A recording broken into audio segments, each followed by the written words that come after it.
Hello everyone, I welcome you all on official YouTube channel of VGM विश्व ज्ञान मंत्रा। मैं ਤੁਹਾਡੇ ਸਾਰਿਆਂ ਦਾ ਵਿਸ਼ਵ ਗਿਆਨ ਮੰਤਰਾ ਦੇ ऑफिशियल यूट्यूब चैनल ਤੇ ਸਵਾਗਤ ਕਰਦੀ ਹਾਂ। ਜਿਵੇਂ ਕਿ ਤੁਸੀਂ ਸਾਰੇ ਜਾਣਦੇ ਹੋ, ਆਪਾਂ ITT ਕੈਡਰ ਲਈ ਓਪਨ MCQ ਸੀਰੀਜ਼ ਸਟਾਰਟ ਕੀਤੀ ਹੈ ਜੀ, ਜਿਸ ਦੇ ਅੰਦਰ ਹੁਣ ਤੱਕ ਆਪਾਂ ਜਿਹੜੇ 23 ਵੀਡੀਓਜ਼ ਡਿਸਕਸ ਕਰ ਚੁੱਕੇ ਹਾਂ। ਅੱਜ ਆਪਣਾ 24th ਪਾਰਟ ਹੈ ਜੀ ਉਸੇ ਸੀਰੀਜ਼ ਦਾ। 24th ਪਾर्ट ਅੱਜ ਆਪਾਂ ਡਿਸਕਸ ਕਰਨ ਜਾ ਰਹੇ ਹਾਂ ਜੀ ਟੌਪ 20 ਕੁਐਸਚਨਸ ਦਾ। ਦੇਖਦੇ ਹਾਂ ਜੀ ਆਪਾਂ ਅੱਜ ਦੇ ਟੌਪ 20 ਕੁਐਸਚਨ ਕੀ ਨੇ ਸਾਡੇ ਕੋਲ। ਵਧਦੇ ਹਾਂ ਆਪਾਂ ਅੱਜ ਦੀ ਆਪਣੀ ਸੀਰੀਜ਼ ਵੱਲ। Let us see. हाँ जी, साढ़े को फर्स्ट क्वेश्चन है जी, the hardness of the bone tissue is due to phosphate and carbonate. कहते बोन टिश्यू की हार्डनेस किहड़े टिश्यू दे किस चीज़ के फॉस्फेट ते कार्बोनेट्स कारण हुंदी है, किस चीज़ के फॉस्फेट ते कार्बोनेट्स के कारण जिहड़ी है बोन टिश्यू के अंदर हार्डनेस हुंदी है। हार्डनेस जिहड़ी उन्हां दे अंदर सख्त हुंदे हन। किहड़ी चीज़ है जी जिस कारण ये सख्त हुंदे हन। देखो जी, पहली ऑप्शन है कैल्शियम ते सोडियम कारण हुंदे ने। कैल्शियम कारण हुंदे ने, सोडियम नहीं कह सकते जी। ऑप्शन बी है जी कैल्शियम एंड मैग्नीशियम, इनू होल्ड ते रखते हैं जी। मैग्नीशियम ते सोडियम नहीं जी, मैग्नीशियम ते पोटाशियम नहीं जी। इसकी करैक्ट ऑप्शन है जी अपने को ऑप्शन नंबर बी, कैल्शियम ते मैग्नीशियम। जिहड़ी बोन है, जिहड़ी हड्डी हुंदी है जी, इस दे अंदर जिहड़े कैल्शियम ते मैग्नीशियम दे जिहड़े फॉस्फेट हुंदे है जी, जिस कारण की है जी इनू हार्डनेस मिलती है, जिस कारण की है जी इन्नी सख्त हुंदी है। ते हड्डी दे सख्त होने का कारण की है जी कैल्शियम ते मैग्नीशियम दे फॉस्फेट हैं। की ने जी phosphate and carbonate of calcium and magnesium. तो करैक्ट आंसर की है जी साडे कोल, करैक्ट आंसर है जी साडे कोल option number B, calcium and magnesium. हाँ जी, नैक्सट क्वेश्चन है क्वेश्चन नंबर 2 साडे कोल, the solution of one of the following compound will not conduct electricity. कहता इन्हां विचों एक दा सोल्यूशन जिहड़ा है उस दे अंदर बिजली नहीं हुंदी, इलैक्ट्रिसिटी जिहड़ी कंडक्ट नहीं करता, बिजली का सुचालक नहीं है। वो इन्हां विचों किहड़ा है, इन्हां विचों किहड़ा है जी जिहड़ा बिजली का सुचालक नहीं है। इन्हां विचों किहड़ा जी बिजली का सुचालक नहीं है। ऑप्शन ए है जी नमक, सोडियम क्लोराइड। ऑप्शन बी है जी CCl4। ऑप्शन सी है जी कार्बन टेट्राक्लोराइड। ऑप्शन सी है G magnesium chloride. Option D है जी CaCl2 कैल्शियम क्लोराइड। इन्हां विचों किहड़ा है जी जिस दे अंदर बिजली कंडक्ट नहीं की जाती। तो देखो जी जिहड़े कंपाउंड कोवैलेंट हुंदे ने, कोवैलेंट कंपाउंड जिहड़े है जी इलैक्ट्रिसिटी कंडक्ट नहीं करते। कोवैलेंट कंपाउंड के अंदर इलैक्ट्रिसिटी नहीं हुंदी। तो आप देखते हैं जी किहड़े कोवैलेंट कंपाउंड ने इन्हें अंदरों। तो देखो जी जिहड़ा अपने कोल CCl4 है जी, आ की है जी एक कोवैलेंट कंपाउंड है। CCl4 की है जी कोवैलेंट कंपाउंड है, क्योंकि कार्बन भी हुंदा जी 6 ते क्लोरीन 17 2 8 7 एडिन जी 2 4। तो आ दोनों मिलके की करते हैं जी कोवैलेंट कंपाउंड बनाते हैं। देखो इसनों एक चाहिए, इसने 4 देने, इनू 4 चाहिए, इनू 1 चाहिए। एक की करेगा जी, ये 4 क्लोरीन नाल साझेदारी करेगा। देखो कार्बन कोल किन्ने ने, कार्बन जिहड़ा कोवैलेंट बनाउंदा तुहानूं पता ही है जी। तो आ एक Cl इत्थे, एक Cl इत्थे ते एक Cl इत्थे। तुसीं बाकी सारे जिहड़े जी चेक कर सकते हो, वो सारे जी आयोनिक बाउंड कंपाउंड बनाणगे। बाकी सारे की करनगे जी आयनिक कंपाउंड बनाणगे जी। ये दोनों जी की है जी आपस के अंदर की बनाते हैं, कोवैलेंट कंपाउंड बनाते हैं। किहड़े कंपाउंड बनाते हैं जी, कोवैलेंट कंपाउंड बनाते हैं। तो इसका करैक्ट आंसर की बनेगा जी, इसका करैक्ट आंसर बनेगा जी अपने कोल इत्थों अंदर लेनी सी अंदर, ठीक है जी। इसका करैक्ट आंसर बनेगा जी ऑप्शन नंबर बी, CCl4। ठीक है जी। NaCl का देख लेने आप।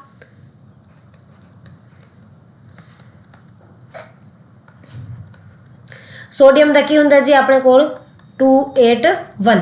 तो की करेगा, सोडियम एक क्लोरीन नू दे देगा, तो ये इस को एक ले लेगा, तो ये 8 हो जाएंगे पूरे, ये 2 8 हो जाएगा, ये 2 8 8 हो जाएगा। तो ये अंदर की हो रहा है, लेन देन हो रहा है। पहले के अंदर की बन रहा है जी आयोनिक कंपाउंड बन रहा है। की बन रहा है जी आयोनिक कंपाउंड बन रहा है। दूजे के अंदर भी आयोनिक कंपाउंड ही बनेगा। किवें बनेगा, देखो जी मैग्नीशियम का होंगे जी 282, ठीक है जी।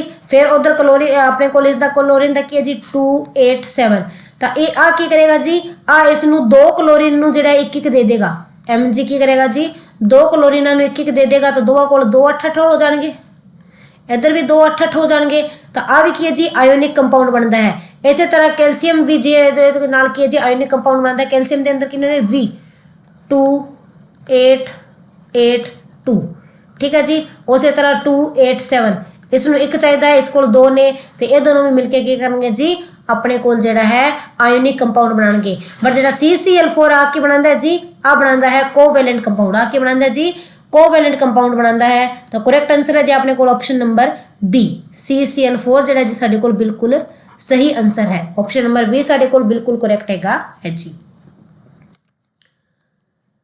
हाँ जी नेक्स्ट क्वेश्चन है साडे कोल the idea omnis cellula e cellula which means that all living cell arise from pre existing cell was given by बहुत बार दस्या है मेरा चीज़ जी है जो भी आप क्लास से पढ़ी है या फिर जी पुरानी बायो की वीडियो के अंदर है तो जो भी इस मनुख का नाम आता है मैं दसदी हुन्नी हाँ जी तो दसो जी किसने वर्डिंग कहा सी omnis cellula e cellula omnis cellula e cellula option A जी रॉबर्ट ब्राउन ने कहा सी ऑप्शन बी है जी पुरकिंजे ने कहा सी ऑप्शन सी है जी रोडल्फ वर्काउ ने कहा सी या सेल्डीन ने कहा सी इन्हां विचों किसने कहा सी किसने कहा जी इन्हां विचों आ किसने कहा सी ओमनीसेलुला ई-सेलुला इसका मतलब की हुंदा है कि जेडे सैल है जेडे जीवित सैल है वो पुराने सैलों तो ही पैदा होंदे ने जेडे सैल है वो पुराने सैलों तो ही पैदा होंदे हन ठीक है जी तो इसका करैक्ट आंसर है जी आपने को ऑप्शन नंबर सी रोडल्फ विरकाउ विरकाउ ने कहा सी जी आपन रोडल्फ विरकाउ ने कहा सी जी ऑप्शन नंबर सी साडे कोल बिल्कुल करैक्ट है जी इसकी ऑप्शन नंबर सी ठीक है जी रॉबर्ट ब्राउन ने की कीता सी जी न्यूक्लियस की खोज की सी ठीक है जी पुरकिंजे ने की कहा सी पुरकिंजे ने प्रोटोप्लाज्म बारे दस्या सी प्रोटोप्लाज्म टर्म कॉइन की सी रोडल्फ वर्काउ ने जिहड़ा आपन ओमनीसेलुला ई-सेलुला कहा सी ते सेल्डिन ने की कीता सी जी सेल थ्योरी दी सी तो देखो आप जी ना ऑप्शन भी डिस्कस करते हैं ताकि थोड़ी थ्योरी जी भी रिवाइज हो जाए तो रिवीजन हो जाए तो जे तुम करना चाहते हो जी क्विक रिवीजन पूरी साइंस की तो साइंस की फिजिक्स की जी मैराथन जी मैं बना चुकी हाँ जिस दे अंदर तुम जी गो थ्रू सारा सिलेबस कर सकते हो जी 2 क्लासा ने 2 क्लासा के अंदर पूरी फिजिक्स जी गो थ्रू हो जाएगी जिन्ने डाउट है वो सारे क्लीयर हो जाएंगे फिर भी जो फिजिक्स के किसी टॉपिक के अंदर कोई डाउट रहता है तो तुम कमेंट सैक्शन के अंदर कमेंट पा के जो क्वेश्चन पूछ सकते हो कोई भी क्वेश्चन तुम्हें समझ नहीं आ रहा तो तुम कमेंट सैक्शन से कमेंट कर सकते हो तो उसको पर्सनली जो है उसका जवाब जरूर तुहानू प्रोवाइड करवाया दिता जाएगा ठीक है जी तो इसका आंसर जी अपने को करैक्ट आंसर है जी ऑप्शन नंबर सी रोडल्फ विरकाउ ने जो है जी अपन आ शब्द कहे सन हाँ जी वधे नैक्सट क्वेश्चन वाल क्वेश्चन नंबर 4 हाँ जी क्वेश्चन नंबर 4 की है जी 2 particle are places at some distance कहते 2 पार्टिकलों कुछ दूरी ते रखे आ लो जी रखते आप each other if keeping the distance same कहते डिस्टेंस सेम रखना है पहला आर है तो आर ही रखना है आप मास मान लेंगे हैं जी m1 है और इसका m2 है ठीक है जी keeping the distance between them unchanged इन्ने डिस्टेंस से पे रहने देने जी दोबारा रख लो इन्होंने इन्ने डिस्टेंस से रखने जी आर ते आलो जी रखते the mass each of the 2 particle is doubled कहते इन्हां दोनों का पुंज गुणा दुगना कर दिता गया पुंज दुगना कर दिता गया तो इन्हां विचकार ग्रेविटेशनल फोर्स कितना हो जाएगा इन्हां विचकार गुरुत्वाकर्षण बल कितना हो जाएगा देखो प्रश्न की कह रहा है कि जे 2 पदार्थों के अंदर जे 2 पदार्थ ने जिहड़े कि कुछ दूरी ते रखे गए हैं जे उन्हां दी दूरी बदले बिना सिर्फ पुंज दुगना कर दिता जाए तो ग्रेविटेशनल फोर्स गुरुत्वाकर्षण बल ते की प्रभाव पवेगा तुहानू मैं कहा सी इहो जे क्वेश्चन पेपर से पूछे जा सकते हैं ग्रेविटेशनल फोर्स की हुंदा जी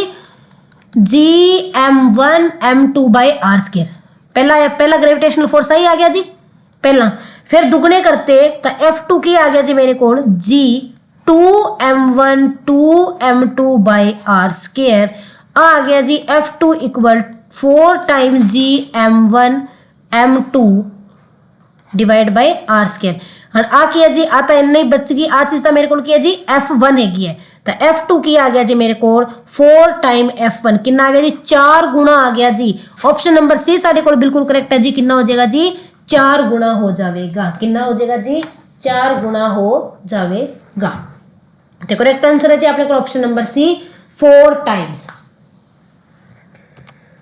हाँ जी नेक्स्ट क्वेश्चन है जी साढ़े को question number 5 SARS and swine flu are caused by SARS ते स्वाइन फ्लू किस राही हुंदियां ने सार्स ते स्वाइन फ्लू बीमारियां किस राही हुंदियां ने सार्स ते स्वाइन फ्लू बीमारियां किस राही हुंदियां ने ठीक है जी ऑप्शन ए जी वायरस विषाणु राही हुंदियां ने ऑप्शन बी है जी वायरस ते बैक्टीरिया विषाणु ते जीवाणु राही हुंदियां ने ऑप्शन सी है जी वायरस एंड प्रोटोजोआ विषाणु ते प्रोटोजोआ राही हुंदियां ने ऑप्शन डी है जी वायरस ते हैरमनिथ राही हुंदियां हन ठीक है जी तो इन्होंने पूछा जी आ किस राही हुंदियां हन तो देखो जी सार्स दी पहला फुल फॉर्म देख लो जी की हुंदा सेवर एक्यूट रेस्पिरेटरी सिंड्रोम पूछ सकते हैं जी तुहाडे कोल option full form respiratory syndrome ठीक है जी सेवर एक्यूट रेस्पिरेटरी सिंड्रोम जी इसकी फुल फॉर्म होंगी है जी आ की है जी एक वायरल डिसीज है आ की है जी वायरस राही होने वाली डिसीज है वायरल डिसीज हैगी है। तो जो स्वाइन फ्लू है जी, स्वाइन फ्लू भी जोड़ा कि जी अपने को एक वायरस डिसीज हैगी है, की है जी वायरस डिसीज हैगी है। तो दोवें बीमारियां जी है अपने को किस राही होंदियां ने, ये दोनों बीमारियां जी साडे कोल वायरस राही होंदियां ने, किस राही होंदियां ने जी विषाणु राही होंदियां ने। विषाणु जिहड़ा है इन्हां दा कारण है जी, इन्हां दोनों बीमारियां दा कारण कौन है जी विषाणु। तो करेक्ट आंसर क्या है जी ऑप्शन नंबर ए साडे कोल बिल्कुल करेक्ट है जी वायरस। ठीक है जी, की है जी इसका आंसर अपने कोल वायरस हैगा है। हाँ जी, नैक्सट क्वेश्चन है जी अपने कोल क्वेश्चन नंबर 6 है जी इथेन एंड इथीन। इथेन अते इथीन नू किस तरह वक्त किया जा सकता है, किस तरह का अपन पता चल सकता है कि आ इथेन है ते दूजी इथीन है। कोई दो तो सोल्यूशन देते कहते इन्हों तो दसो केड़ी इथेन है केड़ी इथीन है, दोवां च फर्क किवें पता लगेगा। ऑप्शन ए है जी Br2, ऑप्शन बी है जी Br2 वाटर, ऑप्शन सी है जी Cl2, ऑप्शन डी है जी I2। इन्हां विचों किस राही जिहड़ा तुसीं पता करोगे इथेन ते इथीन दा डिफरेंस। तो देखो जी इथेन ते इथीन दा डिफरेंस जिहड़ा है जी इथेन अते इथीन वेट जिहड़े अपने कोल इथेन ते इथीन है जी इन्हां नूं ब्रोमीन वाटर राही जिहड़ा आपां डिफरेंस कर सकते हैं। तुहानूं याद होएगा पिछे आपां एक वीडियो दे अंदर आपां डिस्कस भी कीता सी, शायद मैराथन दे अंदर कीता होया तां नहीं, मैराथन दे अंदर तां आपां जिहड़ा चैप्टर अजे नहीं कीता। आ एक आपां MCQ सीरीज दे अंदर मैं तुहानूं दस्सिया सी कि जिहड़े अनसैचुरेटेड ते सैचुरेटेड ने वो ब्रोमीन वाटर ते आपदा असर पाउंदे ने। ठीक है जी, अनसैचुरेटेड जिहड़े हैगे ने वो ब्रोमीन वाटर नूं कलरलैस करदे ने। अनसैचुरेटेड की करदे ने ब्रोमीन वाटर नूं जिहड़ा जी कलरलैस कर देंदे ने, डीकलराइज कर देंदे ने। आ तुहानूं मैं गल दस्सी सी। तां इथेन ते इथीन दा फर्क पता करने की करांगे जी आपां ब्रोमीन वाटर दी वरतों करांगे। करेक्ट ऑप्शन बनेगी जी अपने को option number B bromine water. Bromine water जिहड़ा है जी जो ब्रोमीन वाटर जिहड़ा है वो की करेगा जी वो जे इथेन च पावांगे तो कोई असर नहीं होएगा, उसका कलर सेम रहेगा, पर जो उसनों इथीन के अंदर पावांगे तो उस लैके डीकलराइज हो जाएगा। तो ब्रोमीन वाटर ही आप पता कर लांगे केड़ी इथेन है केड़ी इथीन है। ठीक है जी, तो 6th क्वेश्चन का करेक्ट आंसर बनता है जी अपने को ऑप्शन नंबर बी जिहड़ा है साडे कोल बिल्कुल करेक्ट ऑप्शन है जी। क्वेश्चन नंबर 6 दा ऑप्शन नंबर बी साडे कोल सही है जी। हाँ जी, नैक्सट क्वेश्चन देखते हैं जी question number 7 respiration in arthropods occur through. कहते जिहड़े अर्थ्रोपोडा हैगे ने अर्थ्रोपोड्स ने उन्हां दे अंदर रेस्पिरेशन किस तरह होंदी है। तो तुहानूं मैं पहले ही दस्सिया जी अर्थ्रोपोडा सब तो वड्डा फाइलम है ने जी। इस दे अंदर इंसैक्ट आंदे ने जिहड़े कि बहुत तरह दे ने ते बहुत सब तो वड्डा फाइलम अर्थ्रोपोडा ही है, सब तो ज़्यादा गिनती विच यही पाए जाते हैं। ठीक है जी, तो देखो जी जिहड़े अर्थ्रोपोडा एक्वेटिक हुंदे ने, जिहड़े जल विच रहण वाले अर्थ्रोपोडा हुंदे ने वो की है जी वो गिल्स राही जिहड़ी ऑक्सीजन लैंदे ने, किस राही लैंदे ने जी गलफड़े। इन्हां ने पूछा है अर्थ्रोपोडा दे अंदर साह किस राही हुंदी है। ऑप्शन है जी गलफड़े, ऑप्शन बी है जी बुक लंग्स, ऑप्शन सी है जी ट्रेकिया, ऑप्शन डी है जी ये सारे। ठीक है जी, ये सारे अपने को ऑप्शन ने।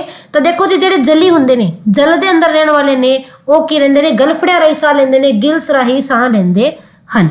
ठीक है जी, जिहड़े थल ते रहिंदे ने टेरिस्टेरियल हैगे ने जिवें कि अपने कोल मकड़ी है। ठीक है जी, जिहड़े अपने कोल धरती ते रहिंदे ने टेरिस्टेरियल अर्थ्रोपोड्स ने जिहड़े धरती ते रहिंदे ने वो जिहड़े है जी वो साह लैंदे ने बुक लंग्स राही। उन्हां दे अंदर की हुंदे ने जी बुक लंग्स हुंदे ने। बुक लंग्स किस दे तरह होंदे ने, बुक्स लंग की है जी एवं फोल्डेड टिश्यू जिहड़ा है फोल्डेड टिश्यू दे स्टैक्स हुंदे ने। ठीक है जी, टिश्यू दे फोल्डिंग स्टैक्स हुंदे ने जिहड़े कि काफ़ी मात्रा में फोल्डिंग क्यों होंदी है अंदर ताकि ज़्यादा ऑक्सीजन सोख सकन। ठीक है जी, तो इस दे अंदर की है जी कुछ जिहड़े टेरिस्ट्रियल जिहड़े थल ते रहण वाले हैं मकड़ी वगैरह ये किस तरह लैंदे ने बुक लंग्स नहीं लैंदे ने। ते कुछ जिहड़े थली जीव है जिहड़े कुछ थल ते रहण वाले अर्थ्रोपोडा जिवें कि कोकरोच। कोकरोच जिहड़ी सब तो बेस्ट एग्जांपल है जी, जिहड़े कोकरोचेस हैगे ने कोकरोच हैगे ने जी ये जिहड़ी ट्रेकिया राही साह लैंदे ने। इन्हां दी चमड़ी ते सुराख हुंदे ने जिहड़े ट्रेकिया नाल जुड़े हुंदे ने ते इन्हां दे अंदर साह किस राही दी ट्रेकिया राही हुंदी है। तो आपां देख लिया अर्थ्रोपोडा गलफड़े राही भी लैंदे ने, बुक लंग राही भी लैंदे ने ते ट्रेकिया राही भी लैंदे ने। ते ऑप्शन नंबर डी साडे कोल करेक्ट आएगी जी ऑल ऑफ दी अबव। उपरोक्त सारे ही जिहड़े है तरीकिਆਂ राही अर्थ्रोपोडा साह लैंदे हन। साह लेना है जी कोई गिल्स नाल ले रहा है, कोई बुक लंग्स नाल ले रहा है, कोई ट्रेकिया नाल ले रहा है जी। ठीक है जी, तो इसका करेक्ट आंसर है जी अपने को ऑप्शन नंबर डी। हाँ जी, नेक्स्ट क्वेश्चन है जी क्वेश्चन नंबर 8 साडे कोल which of following state is responsible for the glow in the sun and star. सूरज ते तारियां दे अंदर ग्लो दा की कारण है। ग्लो उन्हां दे अंदर ग्लो हुंदा है, ग्लो किस राही आंदा है, चमक किस कारण है। ऑप्शन ए जी सॉलिड दे कारण, लिक्विड दे कारण, प्लाज्मा दे कारण ते गैस दे कारण। किस कारण है, ठोस तरल गैस ते प्लाज्मा केड़ी चीज कारण उन्हां दे अंदर ਜਿਹੜੀ ਚਮਕ ਹੈ ਤਾਂ ਉਹ ਹੈ ਜੀ ਆਪਣੇ ਕੋਲ ਆਪਸ਼ਨ ਨੰਬਰ ਸੀ ਪਲਾਜ਼ਮਾ ਦੇ ਕਾਰਨ ਹੈਗੀ ਹੈ। ਆਪਸ਼ਨ ਨੰਬਰ ਸੀ ਸਾਡੇ ਕੋਲ ਬਿਲਕੁਲ ਕਰੈਕਟ ਹੈ ਜੀ।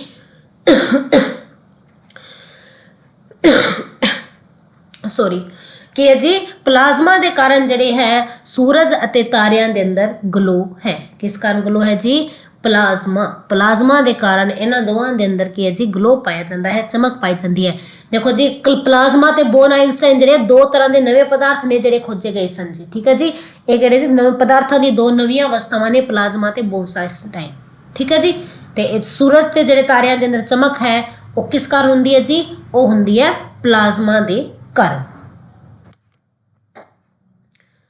ਹਾਂਜੀ, क्वेश्चन नंबर 9 है साडे कोल the physical quantity which make it easier to accelerate a small car than a large in measure is measure in the unit of ਕਹਿੰਦੇ ਉਸ ਭੌਤਿਕ ਇਕਾਈ ਜਿਹੜੀ ਕਿ ਉਹ ਭੌਤਿਕ ਚੀਜ਼ ਜਿਹੜੀ ਕਿ ਇੱਕ ਛੋਟੀ ਕਾਰ ਨੂੰ ਜਲਦੀ ਨਾਲ ਪ੍ਰਵੇਗਿਤ ਕਰਦੀ ਹੈ ਵੱਡੀ ਕਾਰ ਦੇ ਨਾਲੋਂ।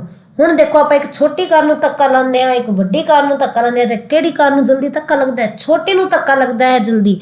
ਤਾਂ ਉਹ ਕਿਹੜੀ ਕੁਆਂਟੀਟੀ ਹੈ ਜਿਸ ਕਾਰਨ ਛੋਟੀ ਨੂੰ ਜਲਦੀ ਧੱਕਾ ਲੈਂਦਾ? ਕੀ ਰੀਜ਼ਨ ਹੈ? ਬਲ ਤਾਂ ਆਪਾਂ ਬਰਾਬਰ ਲਗਾ ਰਹੇ ਹਾਂ, ਫੋਰਸ ਬਰਾਬਰ ਲਗਾ ਰਹੇ ਹਾਂ, ਇੱਕੋ ਜਿੰਨੀ ਫੋਰਸ ਦੇ ਰਹੇ ਹਾਂ। ਇੱਕ ਛੋਟੀ ਕਾਰ ਨੂੰ ਦਿੱਤਾ ਹੈ, ਇੱਕ ਮਤਲਬ ਆਪਾਂ ਕਾਰ ਨੂੰ ਦਿੱਤਾ ਹੈ ਮੰਨ ਲੈਂਦੇ ਹਾਂ। ਠੀਕ ਹੈ ਜੀ, ਇੱਕ ਫੋਰਸ ਤਾਂ ਦਿੱਤਾ ਹੈ ਜੀ ਆਪਾਂ ਕਾਰ ਨੂੰ।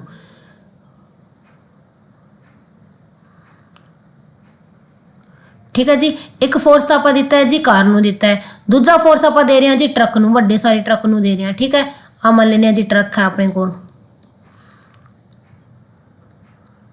ठीक है जी, दूजा फोर्स दे रहे हैं जी ट्रक नूं, एक दे रहे हैं कार नूं। तो कार नूं तो जिहड़ा उन्ना ही फोर्स दोनों दे, तो कार जल्दी प्रवेगित हो जाती है।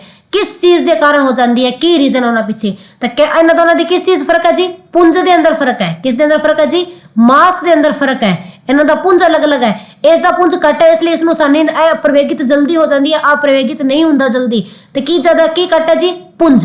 ते पुंज नूं किस दे अंदर मापदे आ? किलोग्राम दे अंदर। तो ऑप्शन नंबर बी साडे कोल की होएगी जी? करैक्ट होएगी। तो इसका करैक्ट आंसर है जी ऑप्शन नंबर बी किलोग्राम, क्योंकि पुंज नूं किलोग्राम दे अंदर मापदे हां। ते पुंज जिहड़ा है पुंज दे कारण ही है जिहड़ी छोटी कार जल्दी प्रवेगित हुंदी है ते वड्डी कार जिहड़ी है साडे कोल लेट प्रवेगित हुंदी है, औखी प्रवेगित हुंदी है। नेक्स्ट है जी अपने को question number 10 arrange the following in increasing order of mass in gram. इन्हां दे पुंज नूं ग्राम पुंज नूं वधदे क्रम विच लगाना है जी। किहड़े क्रम विच लगाना है? वधदे क्रम दे अंदर आपां इन्हां नूं लगाना है जी। तां पहलां आपां नूं इन्हां दा मास करना पवेगा, आपां एक दोवां दा कढ लैंदे आ, इक्वेशन बना लैंदे आ, जिहड़ी सही बनेगी आपां कर दांगे जी। ठीक है जी, पहलां देखदे आ 1 एटम ऑफ सिल्वर दे एक एटम दे अंदर कढदे आ जी। आपां नूं पता है हुण एटम क्या है, ध्यान रखियो एटम अपन पता सिल्वर का वेट कितना होंदा है?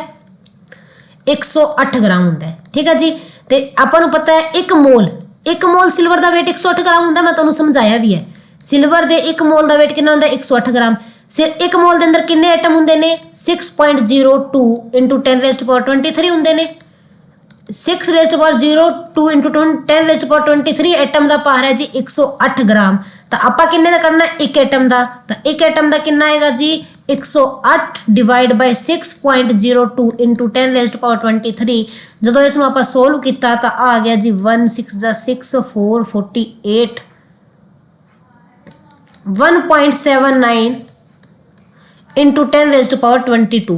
इस तरह समथिंग कुछ आएगा जी। ठीक है जी, इन्ने ग्राम जोड़ा है -22। जो इन्हें सोल्व करांगे तो कुछ आएगा जी।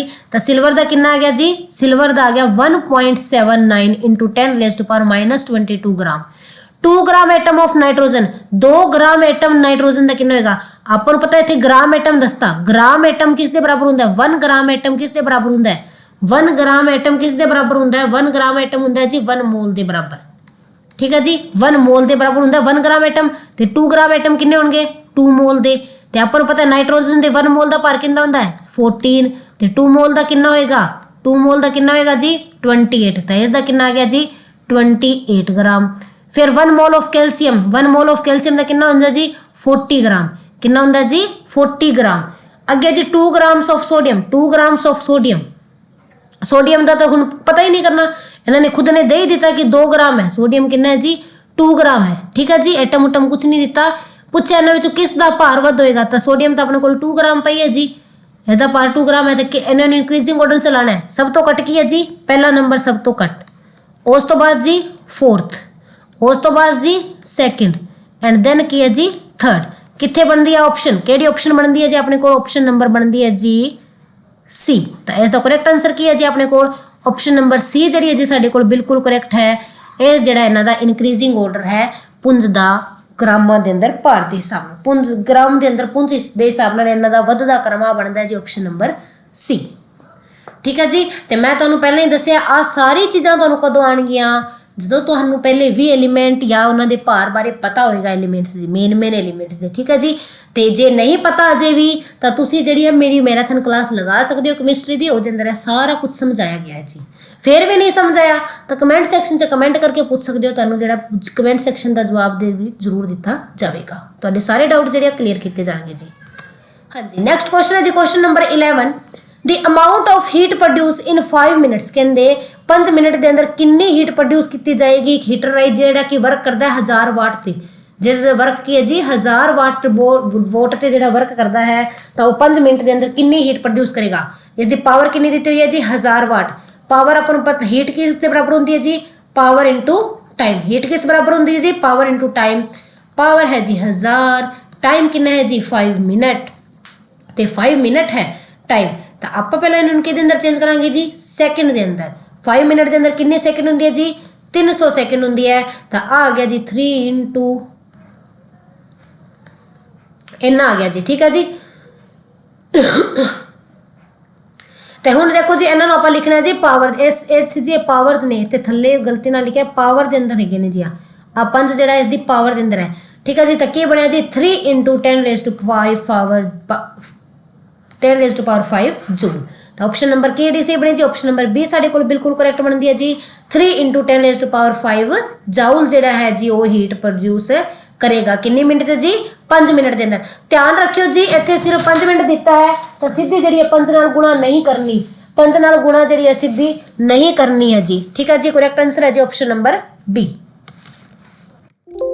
हाँ जी नेक्स्ट क्वेश्चन है जी अपने को विच of following is not an endothermic. इन्हां विचों केड़ी एंडोथर्मिक रिएक्शन नहीं है, इन्हां विचों केड़ी ताप सोखी क्रिया नहीं है। ताप सोखी नहीं है मतलब कि ताप निकासी है। आप देख रहे हैं इन्हां विचों केड़ी ताप निकासी है। पहली है जी कैल्शियम कार्बोनेट का कैल्शियम ऑक्साइड ते कार्बन डाइऑक्साइड टूटना नहीं जी, आधा ताप सोखदी है जी। ऑप्शन बी है जी वाटर का जो है इलैक्ट्रोलाइसिस करना आ भी ताप सोखी है जी अपने को। ऑप्शन सी है जी 6CO2 carbon dioxide plus water मिलके जो है से अपने को ग्लूकोज से जो है ऑक्सीजन का बनना। ऑप्शन डी है जी इस चीज़ का उल्टा रिएक्शन। हुण देखो ये दोनों तो है नहीं, ये दोनों तो एक्सोथर्मिक ने। हुण इन्हां दोनों चों एक एक्सोथर्मिक है तो एक अपने को एंडोथर्मिक है। तो जी अपने को आ वाला रिएक्शन है, जो अपने को आ वाला रिएक्शन है जी कि जो अपने को फूड जो है आके जी अपने को एक तरह ग्लूकोज है, ग्लूकोज तो ऑक्सीजन मिलती है नहीं तो भोजन जो है सिंपलर सबसटेंस से टुटता है, ठीक है जी। जो अपने को भोजन जो सिंपलर सबसटेंस के अंदर टुटता है ताकि है जी उसके कारण के एनर्जी पैदा होती है। जो भोजन साधारण आप भोजन जो खाते हैं गुंझलदार होंगे, ध्यान सुनो आप गुंझलदार भोजन खाने कंपलैक्स फूड खाने तो वह क्या अपने शरीर के अंदर जाके ऑक्सीजन नाल मिल के वो जो है सिंपल बनता है। जिमें कि है जी वो जो अंदर ग्लूकोज जी कार्बोहाइड्रेट जी टुट के टुट जाती है जिस कारण कार्बन डाइऑक्साइड पानी बनता है या फिर बाकी अलग अलग सबसटेंस निकलते हैं, ठीक है जी। तो कहते जो भोजन जो फूड जोड़ा है वो अपने अंदर जाके जो सिंपल बनता है तो की पैदा होती है एनर्जी पैदा, अपन एनर्जी मिलती है ना खाना खाना ऊर्जा मिलती है, ऊर्जा मिलती है तो की हीट पैदा होती है। तो हीट पैदा होती है तो वो केड़ी रिएक्शन हो जाएगी जी एक्सोथर्मिक रिएक्शन हो जाएगी। तो ऑप्शन नंबर डी साढ़े को बिल्कुल करेक्ट है जी। आ एंडोथर्मिक नहीं है, आ के जी साढ़े को एंडोथर्मिक रिएक्शन नहीं है, आ के जी एक्सोथर्मिक रिएक्शन है। इस अंदर क्या जी ग्लूकोज ऑक्सीजन नाल मिलके जो कार्बन डाइऑक्साइड ते वाटर बनाने जी की एक्सोथर्मिक रिएक्शन है। तो इसका करेक्ट आंसर की है जी, करेक्ट आंसर बनता अपने को ऑप्शन नंबर डी। हाँ जी नेक्स्ट क्वेश्चन है साडे कोल which of the following statement are correct. इन्हां विचों केड़ा कथन सही है, इन्हां विचों केड़ा कथन सही है। हाँ जी ऑप्शन नंबर ए है साडे कोल pyruvate can be converted into ethanol and carbon dioxide by yeast. कहंदा ईस्ट जेड़ा है जी ईस्ट के है जी पायरोवेट नू इथेनॉल ते कार्बन डाइऑक्साइड के अंदर बदल दिंदा है। ईस्ट की है जी इथेनॉल ते कार्बन डाइऑक्साइड नू जेड़ा है इथेनॉल के अंदर ते कार्बन डाइऑक्साइड अंदर बदलता है। बिल्कुल सही कथन है जी। आ क्वेश्चन आ इक्वेशन बिल्कुल सही है। पहला जड़ा है इसका पॉइंट बिल्कुल सही है जी। हाँ जी, दूजा की कहता जी fermentation take place in the case of aerobic bacteria. कहते जी फर्मेंटेशन है वो एरोबिक बैक्टीरिया के अंदर होंगी है। ठीक है जी, तो पहले देख लेंगे फर्मेंटेशन जी है केड़ी होंगी अपने कोल जी। तीन तरह की फर्मेंटेशन होंगी है। एक होंगी है जी लैक्टिक एसिड, दूजी होंगी है जी अल्कोहल, तो तीजी होंगी है जी एसिटिक एसिड फर्मेंटेशन। ठीक है जी, लैक्टिक एसिड फर्मेंटेशन होंगी है, अल्कोहल फर्मेंटेशन होंगी है, सॉरी एसिटिक एसिड फर्मेंटेशन होंगी है। देखो जी लैक्टिक एसिड फर्मेंटेशन की होंगे जी जो पायरुविक एसिड है, प्यूरुविक एसिड है जी, वो लैक्टिक एसिड के अंदर चेंज होंगे है। किस दे अंदर चेंज होंगे जी? लैक्टिक एसिड के अंदर। ठीक है जी, तो आ कदों होंगे है जो आप हैवी एक्सरसाइज करते हैं उदों होंगे। कदों होंगे जी? हैवी एक्सरसाइज दौरान होंगे है, लैक्टिक एसिड के अंदर चेंज होंगे है, तो जी है इस कारण जी CO2 भी बनती है। ठीक है जी, अल्कोहल के अंदर की होंगे जी जी ईस्ट है जी अपने को इथेनॉल ब्रेक की सी ना आ वाली, आ अल्कोहल के अंदर होंगी है जी। ईस्ट जी है ब्रेक करती है पायरोवेट को किस दे अंदर जी? अल्कोहल और कार्बन डाइऑक्साइड के अंदर, अल्कोहल और कार्बन डाइऑक्साइड के अंदर, जिसका ना पॉइंट सही हो गया जी। तीजी होंगी जी एसिटिक फॉर्मेशन। कुछ बैक्टीरिया होंगे ने, कुछ बैक्टीरिया होंगे ने, ठीक है जी, जेड़े की है जी पायरोवेट नू, जेड़े जी पायरोवेट नू एसिटिक एसिड के अंदर बदल देंगे ने। किस दे अंदर बदल देंगे जी? एसिटिक एसिड के अंदर बदल देंगे ने। कुछ जेड़े है बैक्टीरिया उसनू बदल देंगे ने। ठीक है, तो यह तो तीन तरह की फर्मेंटेशन सी। हुण अगे की है जी, हुण अगला पॉइंट अपन कह रहे fermentation take place in mitochondria. कहते फर्मेंटेशन जी माइटोकॉन्ड्रिया के अंदर होंगी है। तो देखो जी जी फर्मेंटेशन है वो पहली गल तो जी अपने को होंगी है अनएरोबिक के अंदर। तो एरोबिक बैक्टीरिया वाली गल तो होगी जी गलत, ऑप्शन 2 जी साडे कोल सही नहीं है। हुण देखो अनएरोबिक होंगी है, तो जी अनएरोबिक फर्मेंटेशन है जी वो साडे कोल किस अंदर होंगी है? वो जी है जी अनएरोबिक रेस्पिरेशन जी है जी वो साइटोप्लाज्म च होंगी है। तुहानूं मैं पहला भी दस्सिया आ किस दे अंदर होंदी है जी? साइटोप्लाज्म दे अंदर होंदी है, ना कि माइटोकॉन्ड्रिया दे। माइटोकॉन्ड्रिया दे अंदर जी है अनएरोबिक रेस्पिरेशन नहीं होंदी। माइटोकॉन्ड्रिया दे अंदर जी है अनएरोबिक रेस्पिरेशन नहीं होंदी। जी आ होंदी है जी साइटोप्लाज्म दे अंदर। माइटोकॉन्ड्रिया दे अंदर तो उदों होंदी है जदों अपने कोल एरोबिक रेस्पिरेशन होवे। ठीक है जी, तो आ ऑप्शन नंबर 3 भी साडे कोल की हो गया जी गलत हो गया। ऑप्शन नंबर 4 की है जी fermentation is a form of anaerobic respiration, बिल्कुल सही है जी। फर्मेंटेशन एक अनऑक्सीसन क्रिया की फॉर्म भी हैगी है। तो यदि ऑप्शन पहली ते चौथी बिल्कुल सही है जी, तो करेक्ट आंसर बनेगा जी ऑप्शन नंबर सी साडे कोल बिल्कुल करेक्ट है जी, फर्स्ट एंड फोर्थ। हाँ जी, वधदे नेक्स्ट क्वेश्चन वाल। नेक्स्ट क्वेश्चन है जी साडे कोल question number 14। Sodium hydrogen carbonate when added to acetic acid evolve a gas. कहते सोडियम हाइड्रोजन कार्बोनेट नूं जो एसिटिक एसिड नाल मिलाया जाता है तो एक गैस पैदा करता है। इन्हां विचों किहड़े कथन सही हैं? गैस बारे किहड़े कथन सही हैं? तो आप मिला के देख लेंगे हैं जी, फिर आप देखते हैं किहड़ी गैस निकलती है। सोडियम हाइड्रोजन कार्बोनेट आ लिख लिया जी। एसिटिक एसिड, एसिटिक एसिड का फार्मूला क्या होंदा है जी? कार्बोक्सिलिक एसिड है, तो एसिटिक है तो CH3COOH। जो ये दोनों आपस में रिएक्शन करते हैं तो अपने को बने जी CH3COONA प्लस वाटर प्रोड्यूस होया जी, तो प्लस कार्बन डाइऑक्साइड अपने को निकली। ठीक है जी, आ चीज़ बनी।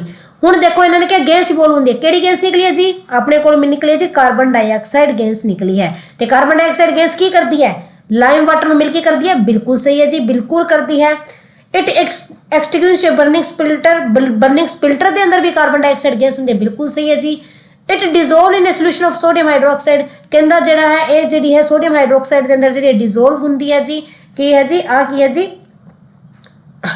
ये जी है जी सोडियम हाइड्रोक्साइड के अंदर डिजोल्व भी होंगी है, बिल्कुल सही है जी। ऑप्शन डी है जी इट हैज ए पंगनेट कलर। नहीं जी, उसका कलर तो जो साढ़े को नहीं होंगे। तो अपने को केड़ियां सी जी फर्स्ट सैकेंड ते 3 तीनों करेक्ट ने। तो द करेक्ट आंसर है जी ऑप्शन नंबर बी। बी साढ़े को बिल्कुल सही है जी, बी ऑप्शन जी बिल्कुल करेक्ट है। नेक्स्ट क्वेश्चन है जी question number 15। A diverging mirror, इन्हां विचों केड़ा डाइवर्जिंग मिरर? डाइवर्जिंग मिरर मतलब कि प्रकाश खिलारन वाला मिरर केड़ा है जी? इन्हां विचों केड़ा प्रकाश नूं खिलारदा है? केड़ा डाइवर्जिंग मिरर है? तो तुहानूं पता ही है जी डाइवर्जिंग मिरर केड़ा हुंदा है जी? डाइवर्जिंग मिरर है जी अपने कोल केड़ा मिरर जिहड़ा है डाइवर्जिंग मिरर वो है जी convex mirror. Option number C साडे कोल बिल्कुल करेक्ट है जी। उत्तल दर्पण, उत्तल दर्पण जिहड़ा जी डाइवर्जिंग हुंदा है। उत्तल दर्पण की है जी साडे कोल डाइवर्जिंग हुंदा है। तो करेक्ट आंसर की है जी ऑप्शन नंबर सी उत्तल दर्पण। हाँ जी क्वेश्चन नंबर 16 है जी the growth of movement of a plant part in response to the touch of कहते टच दे जो आप टच करते हाँ तो पौधा रिस्पॉन्स दिंदा है टच करन ते जिहड़ा पौधा रिस्पॉन्स दिंदा है उसनूं की कहा जाता है। ऑप्शन है जी थिगमोटेंसी, ऑप्शन बी है जी हाइड्रोट्रोपिज्म, ऑप्शन सी है जी थिगमोट्रोपिज्म, ऑप्शन डी है जी जियोट्रोपिज्म। तो देखो जी टच के विरुद्ध जो है रिस्पॉन्स आता उन्होंने कहने जी आप थिगमोट्रोपिज्म की कहा जाता है जी थिगमोट्रोपिज्म कहा जाता है। तो करेक्ट आंसर है जी ऑप्शन नंबर सी थिगमोट्रोपिज्म उसनूं आपां कहंदे हां थिगमोट्रोपिज्म कहंदे हां की कहंदे जी थिगमोट्रोपिज्म कहंदे हां। हाइड्रोट्रोपिज्म पानी लई हुंदा है जियोट्रोपिज्म धरती लई हुंदा है। तो ठीक है जी इसलिए इसका टच लई की असली ऑप्शन नंबर सी साडे कोल करेक्ट है जी थिगमोट्रोपिज्म उसनूं कहा जाता है की कहा जाता है जी थिगमोट्रोपिज्म की कहंदे हां थिगमोट्रोपिज्म कहंदे हां। हाँ जी नैक्सट क्वेश्चन देखते हैं क्वेश्चन नंबर 17 साडे कोल की है C3H8 belong to homologous series. देखो आ केड़ी होमोलोगस सीरीज ना बिलोंग करता है C3H8 तो आ C3 है H8 है 3 2 2 + 2 केड़ा फार्मूला बनता है 2n + 2 CnH2n + 2 किस दे अंदर हुंदा है जी अल्केन अल्केन दे अंदर हुंदा है। तो किस दा है जी ऑप्शन नंबर सी अल्केन दी होमोलोगस सीरीज नाल C3H8 बिलोंग करता है। किस नाल बिलोंग करता है जी अल्केन दी होमोलोगस सीरीज नाल अपने कोल बिलोंग करता है अल्केन नाल ग्रुप नाल रिलेटेड है। हाँ जी नेक्स्ट क्वेश्चन है जी question number 18 which are sensitive to SO2 pollution कहते सल्फर डाइऑक्साइड पोल्यूशन के दौरान केड़ी ज्यादा सब तो ज्यादा सेंसिटिव है मूसिस ने लाइकन्स ने एल्गी है फर्न्स है इन्हां विचों केड़े जेडे सेंसिटिव ने तो वह है जी लिकन्स जेडे ने वो बहुत ज़्यादा सेंसिटिव होंगे ने SO2 पोल्यूशन के प्रति सल्फर डाइऑक्साइड के प्रति जेडे लिकन्स है जी वो सेंसिटिव होंगे ने कौन होंगे ने लिकन्स जेडे है काफ़ी सेंसिटिव होंगे हैं। तो अपने को जो 18th क्वेश्चन है जी अपने को 18th क्वेश्चन का करेक्ट आंसर बनता है जी ऑप्शन नंबर बी लिकन्स। लिकन्स जेडे है जी सल्फर डाइऑक्साइड के प्रति की है जी सेंसिटिव होंगे हैं सेंसिटिव होंगे ने किस दे प्रति होंगे ने जी सल्फर डाइऑक्साइड के प्रति जेडे है एक की है आपकी सेंसिटिविटी रखते हैं SO2। हाँ जी नेक्स्ट क्वेश्चन है जी question number 19 the first experiment in artificial insemination was performed by कहते पहला जोड़ा है आर्टिफिशियल इंसीमेशन का जोड़ा परफॉर्मेंस है पहला जोड़ा है एक्सपेरीमेंट है वो किसने किया सी पहला आर्टिफिशियल इंसीमेशन का एक्सपेरीमेंट किस द्वारा किया गया सी। ऑप्शन ए है जी एरिस्टोटल ने किया सी, ऑप्शन बी है जी बर्जीलियस ने किया सी, ऑप्शन सी है जी स्पेंजली ने किया सी, स्पालेंजनी ने किया सी, ऑप्शन डी है जी लीनियस ने किया सी। इन्हां विचों पहला जोड़ा इंसीमेशन का एक्सपेरीमेंट है आर्टिफिशियल इंसीमेशन जी है वो किसने की सी किसने की सी। ठीक है जी आर्टिफिशियल इंसीमेशन की है जी किसने की सी। हाँ जी तो देखो जी जो पहला एक्सपेरीमेंट है जी आर्टिफिशियल इंसीमेशन का पहला एक्सपीरियंस है जी जो आर्टिफिशियल इंसीमेशन का वो किया जी स्पेलेंजनी ने किसने किया जी स्पेलेंजनी ने किया सी जी। ऑप्शन नंबर सी साडे कोल बिल्कुल करेक्ट है जी ऑप्शन नंबर सी। ते हुण देखो जी इसका मतलब की होंदा तुहानूं पता होना चाहिए इंसीमेशन हुंदा की है। इंसीमेशन की होंदा है जी कि आर्टिफिशियल तौर पर जिहड़ा है आपां जिहड़ा है फीमेल दे अंदर फीमेल दी ओवेरी दे अंदर जिहड़ा है जी उस दे अंदर जिहड़ा है सीमन नूं इंक्लूड करदे हां जिहड़ा स्पर्म हुंदा है फीमेल दे अंदर उसनूं पाया जांदा है। वूमेन दे अंदर जिहड़ा है आपां जदों किसी आर्टिफिशियल मीट राहीं जिहड़ा है की है जी फीमन नूं पाउंदे हां तो वो की है जी इंसीमेशन हुंदा है की हुंदा है जी इंसीमेशन हुंदा है। तो इसकी सब तो पहला जी है परफॉर्म किया सी जी वो किया सी स्पेलेंजनी ने कदों किया सी जी 1780 के अंदर किया सी 1780 के अंदर इसने किया सी जी। तो इसने जो डोग ते कुत्ते ते सब तो पहला एक्सपेरीमेंट किया सी। तो करेक्ट आंसर है जी ऑप्शन नंबर सी। हाँ जी इसका लास्ट क्वेश्चन है जी क्वेश्चन नंबर 20 साडे कोल बी स्टिंग कंटेन मधुमक्खी के डंग विच की हुंदा है एसिड हुंदा है लिक्विड हुंदा है अल्कोहल हुंदा है नमक हुंदा है मधुमक्खी के डंग विच की हुंदा है। डंग मारन की मधुमक्खी जो डंग मारेगी तो असं लिटमस पेपर लगा के देख लांगे मैडम फिर दस देंगे की हुंदा है ना। नहीं जी आप एवं दस देंगे बी स्टिंग के अंदर की हुंदा है जी एक एसिडिक लिक्विड हुंदा है उस अंदर की है जी तेजाबी तरल हुंदा है। तो तुसी कमेंट से दस्यो केड़ा एसिड हुंदा है बी स्टिंग के अंदर मधुमक्खी के डंग के अंदर केड़ा एसिड पाया जाता है केड़ा तेजाब जिहड़ा मधुमक्खी के डंग के अंदर हुंदा है। ਤਾਂ ਇਸ ਦਾ ਕਰੈਕਟ ਆਨਸਰ ਹੈ ਜੀ ਆਪਸ਼ਨ ਨੰਬਰ ਏ। ਕਮੈਂਟ 'ਚ ਜ਼ਰੂਰ ਕਮੈਂਟ ਕਰਕੇ ਜਾਇਓ ਜੀ ਕਿ ਕਿਹੜਾ ਇਸ ਦੇ ਅੰਦਰ ਹੁੰਦਾ ਹੈ, ਮਧੂਮੱਖੀ ਦੇ ਡੰਗ ਦੇ ਅੰਦਰ ਕਿਹੜਾ ਤੇਜ਼ਾਬ ਹੁੰਦਾ ਹੈ। ਠੀਕ ਹੈ ਜੀ, ਤੇ ਤੇਜ਼ਾਬ ਤਾਂ ਹੁੰਦਾ ਮੈਂ ਦੱਸ ਦਿੱਤਾ, ਹੁਣ ਕਿਹੜਾ ਤੇਜ਼ਾਬ ਹੁੰਦਾ ਤੁਸੀਂ ਦੱਸਣਾ ਹੈ ਜੀ।